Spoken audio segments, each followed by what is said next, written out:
आपस में जुड़े हुए परिवार चाहता था, वहाँ एक अजीब घटना का आगमन हुआ। गांव के उस होटल में रसोइये की जगह रोज बदलती थी, लेकिन खाना हमेशा स्वादिष्ट होता था। गांव के लोग भोजन के प्रति इतने वफादार थे कि जब भी कोई किसी समारोह या कार्यक्रम के लिए खाना बनाता था, तो वे सभी इस विश्वास के साथ खुदरा देते थे कि यदि उस होटल का रसोइया खाना पकाएगा, तो यह लोगों के अत्यधिक आकर्षण का कारण होगा। सुबह सुबह ग्रामीण अपनी दैनिक दिनचर्या में व्यस्त थे, जिसमें कृषि कार्य, व्यापार और घरेलू काम शामिल थे। एक छोटे से होटल का भी अपना महत्वपूर्ण स्थान था, जो गांव के सभी लोगों के लिए बहुत महत्व रखता था। ग्रामीणों में भोजन के प्रति बहुत सम्मान था और वे होटल के रसोइये पर उतना ही भरोसा करते थे जितना अपनी मां पर करते थे। बावर्ची हमेशा नए और खास तरीके से खाना पकाने की कोशिश करते थे और वह हमेशा स्वादिष्ट और लाजवाब खाना बनाते थे। गांव के लोग उनके खाने के इतने दीवाने थे कि किसी भी महत्वपूर्ण कार्यक्रम के लिए वे इसे ही चुनते थे। एक दिन सुबह गांव में एक महत्वपूर्ण सभा का आयोजन किया गया, जिसमें विभिन्न गांवों से लोग भाग लेने आए। सभा के आयोजन के लिए रसोइये को भी चुना गया। बैठक की दिनचर्या योजना से भरी थी और बैठक में आए लोग रसोइया द्वारा बनाए गए भोजन का स्वाद लेने के लिए उत्सुक थे। सभा शुरू हो गई और लोग भोजन का आनंद लेने लगे। भोजन की मिठास, विविधता और विशिष्टता ने सभी को आकर्षित किया और वे सभी खुश थे कि वे बावर्ची के भोजन का स्वाद ले रहे थे।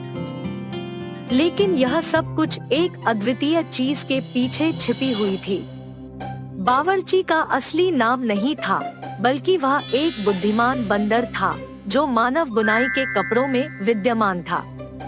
वह बंदर बहुत ही बुद्धिमान और आलसी था।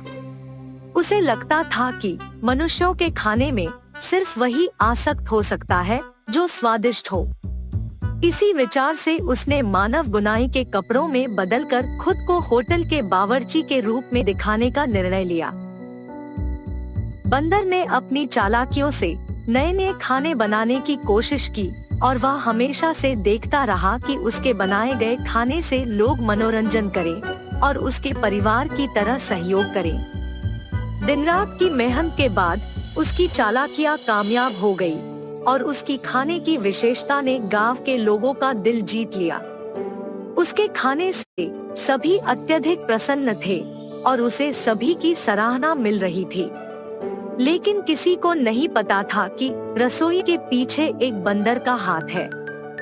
इस अद्भुत योजना के पीछे बंदर की एक विशेष वजह थी। परिवार के अपार स्नेह के बावजूद उनका परिवार उनके साथ नहीं था। बंदर के पारिवारिक पिता की एक दिन गांव वालों ने हत्या कर दी, क्योंकि उसने किसी कारण से गांव के एक बच्चे की जान बचाने की कोशिश की थी। बंदर को गांव के लोगों द्वारा दिखाए गए स्नेह के बारे में तब पता चला जब वह अपने परिवार की मृत्यु का दुहक मना रहा था। बंदर को यह विश्वास हो गया कि आदमियों के स्नेह भावना और सहानुभूति के पीछे एक महत्वपूर्ण कारण होता है और वह भी उनकी मदद कर सकता है। उसने यह सोचकर उनकी मदद करने का निर्णय लिया कि वह गांव के लोगों के लिए खाना बनाने में मदद करेगा। सभा के आयोजन के दिन बंदर ने फिर से एक अद्वितीय और स्वादिष्ट खाने की मिश्रण विधि तैयार की, जिससे लोग बिल्कुल ही मोहित हो गए।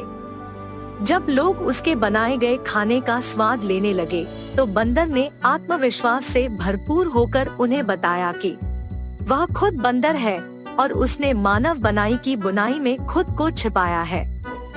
लोगों को पहले थोड़ी उलझन हुई, लेकिन उन्होंने बंदर की बातों को सुनकर उसकी बुद्धिमत्ता और साहस को समझा और उन्होंने उसे सराहा कि वह उनके लिए इतना साहसी कदम उठाया। लोगों ने उसके समर्थन में मिलकर खड़ा होने का निर्णय लिया और उन्होंने बंदर को उनकी मदद करने के लिए प्रोत्साहित किया।